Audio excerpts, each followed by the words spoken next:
Shalom, Bracha, que je vous protège, que je vous donne la santé, Bracha Vetzlacha, Briout.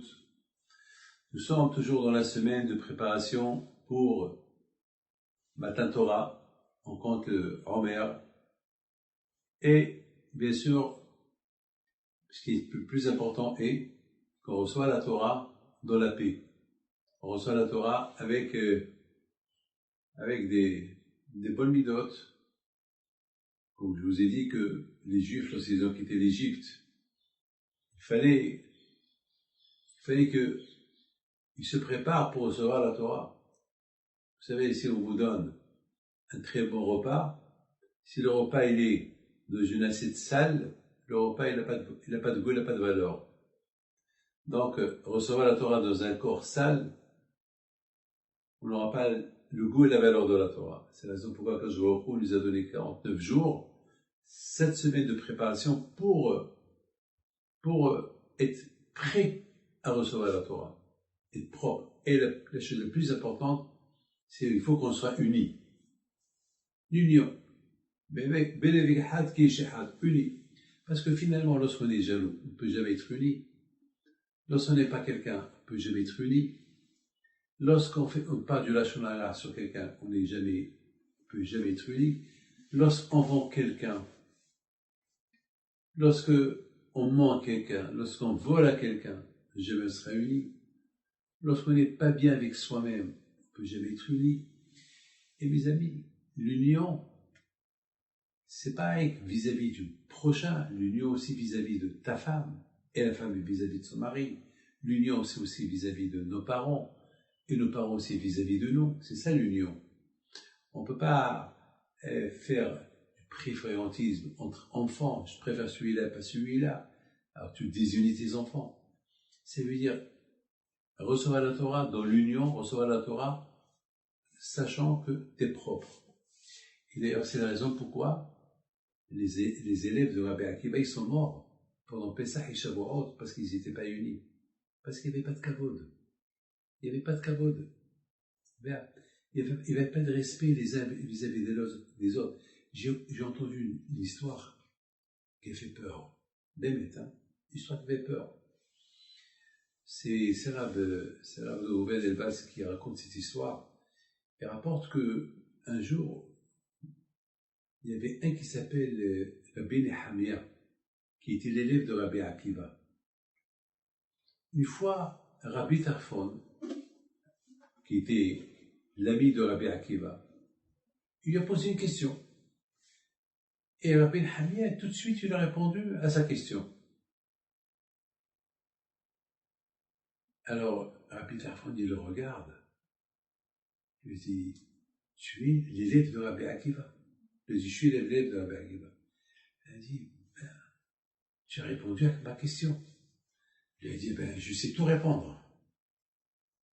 Quelque part, il était content que lui, Rabbi Nehemia, qui était jeune, il a donné une réponse à Rabbi Tarfon qui était vieux.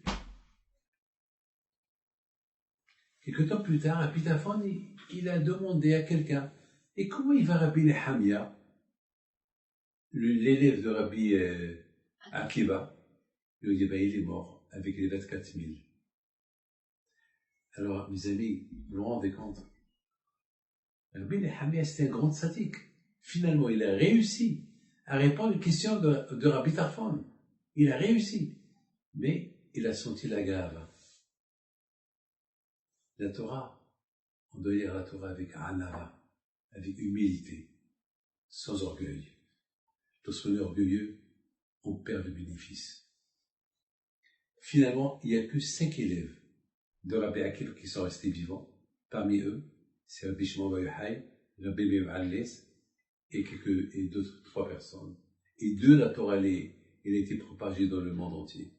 Regardez, mes amis, regardez maintenant, ces 24 000 élèves de Rabbi Akiva, on ne connaît même pas qui ils sont. Il n'y a même pas leur nom dans la Gemara. Vous imaginez s'ils seraient vivants, combien de Torah on aurait pu apprendre? Regardez avec de Rabbi Shimon Bar Yochai combien de Torah il y a, de Rabbi Meir Alles combien de Torah il y a, et combien de Torah il aurait pu avoir de 24 000 élèves.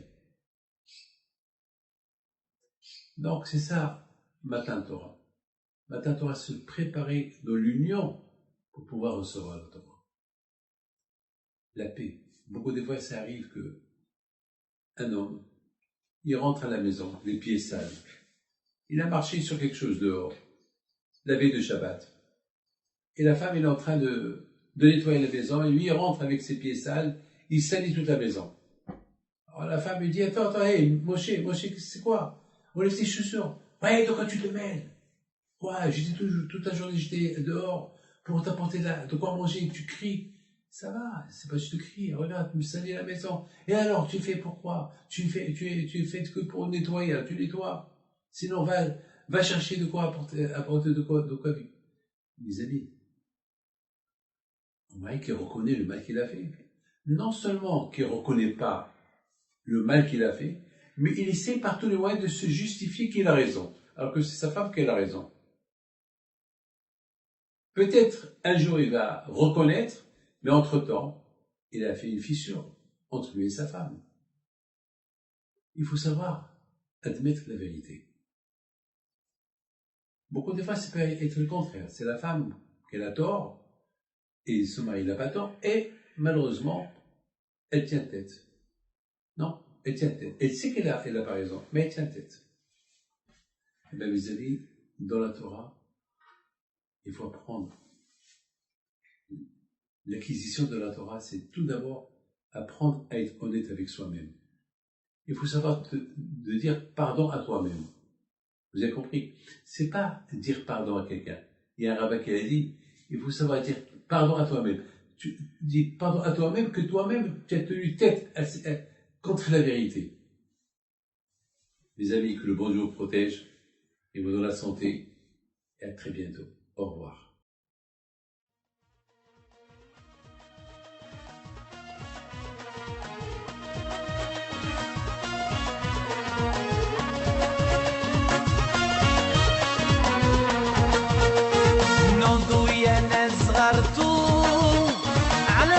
حي بينتو وقف لنا زي خوتو